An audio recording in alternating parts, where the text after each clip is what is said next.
Сәлем достар, мен каналыма қош келіпсіздер. Бүгінгі тақырыбымыз өзімізге логотип немесе әдемі суреттер қалай жасауға болады, соған жауап береміз. Ол үшін видеоны соңына шейін қараңыздар, лайк басып коммент жазуды ұмытпаңыздар. Ең бірінші Google-да ашып біз Stellar AI деп жазамыз, яғни бұл жасанды интеллект. Бұл бізге қалай көмектеседі? Осыны жазғаннан кейін бір жүк тұрғанда мынаны басамыз. Осыны басқаннан кейін бізде осындай бет ашылады. Бұл бізде ең біріншінде мысалы фоны жоқ фотоны фонға айналдырып береді, немесе мындай скетч фото болса соны бояп береді, немесе өзімізге әртүрлі фотодан аватар жасауымызға болады, әртүрлі дизайнда аватар. Жаңа айтқандай, мына жерде скетчті әртүрлі түске айналдырып береді, логотип жасауымызға болады. Яғни өзінің логотипіміз болса, соны жүктеп осындай формаға, одан көп формаға фильтр қоюға болады, немесе раскраскілерді жасауға болады, және де фонды өзгертуге болады. Портреттік фондарын әртүрлі қылып өзгертуге болады. Фильтрлер бар әртүрлі, фильмдер анимациялық, сонымен қатар аватарды таңдауымызға болады, және адамның киімін өзгертуге болады. Кез келген өзінің библиотекасы бар. Енді осыны қалай жұмыс жасайды, соны көрсетіп көрейін. Ең бірінші сайтқа ашқаннан кейін өзіміздің фотомызды жүктейміз. Керек нәрсе жүктейміз. Мен бір растаса жүктеп алдым, мен соны жүктеймін. Күтеміз. Мен ойдасқасын жүктеп алдым. Енді бұл қандай ішіне мүмкіндіктері бар. Ең бірінші мынау мына жерге текст жазып, мына жүктемеіп текст жазып фото шығаруға болады.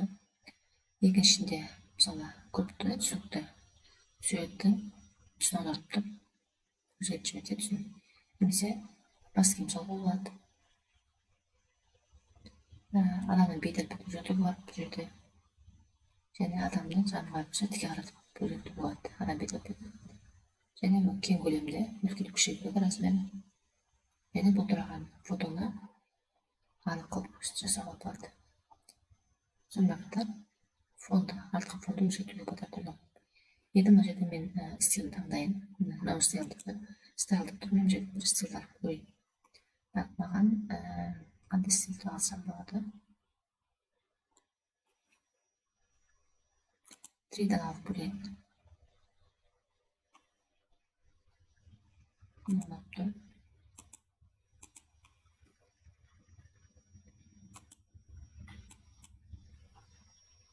Енді мына жерде қала бар, түсі бар. Мына жерде бәрін өзгертуге болады. Мен осылай жасап көрейік, қандай фото шығады екен. Generate басамыз, ол жақта жүктеп күтеміз. Бізге қандай нәтиже шығады екен қараймыз.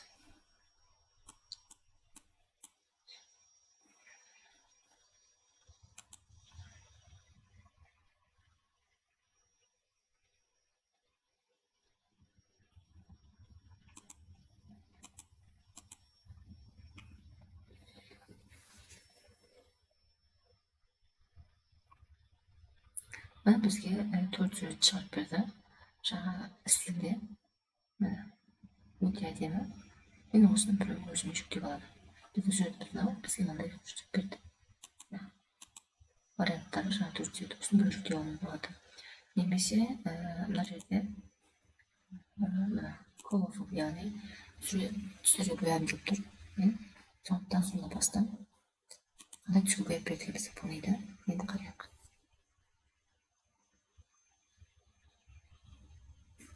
Мына өте әдемі бояп берді болмайды бізге.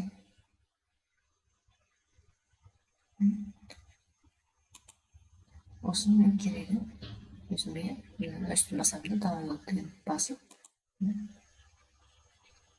бассам маған компьютер жүктеді. Мен өстіп өзімнің әлеуметтік желілерге немесе YouTube каналыма осылай фото жасап салсам болады. Достар, сіздер пайдаланыңыздар, егер пайдалы болса. Достар, бір слайд арқылы, мәтін арқылы фото жасауға болады. Мысалы, мен өзім мына жерге ағылшын жазамыз, мына жердегі кетіріп тастаймыз, және мына жерге ағылшын жазып, мысалы, мен пингвин туралы фото сұрап отырмын, және мына жердегі стилді түзетуге болады. Мына жерде өзіңіз таңдайсыздар. Мен мысалы мына жердегі анимациялық 3D-ні таңдап отырмын.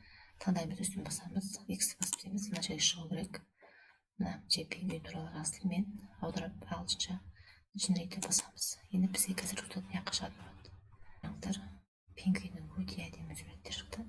Төртеуі өте анық, анимациялық, өте әдемі, төртеуі де ұнайды.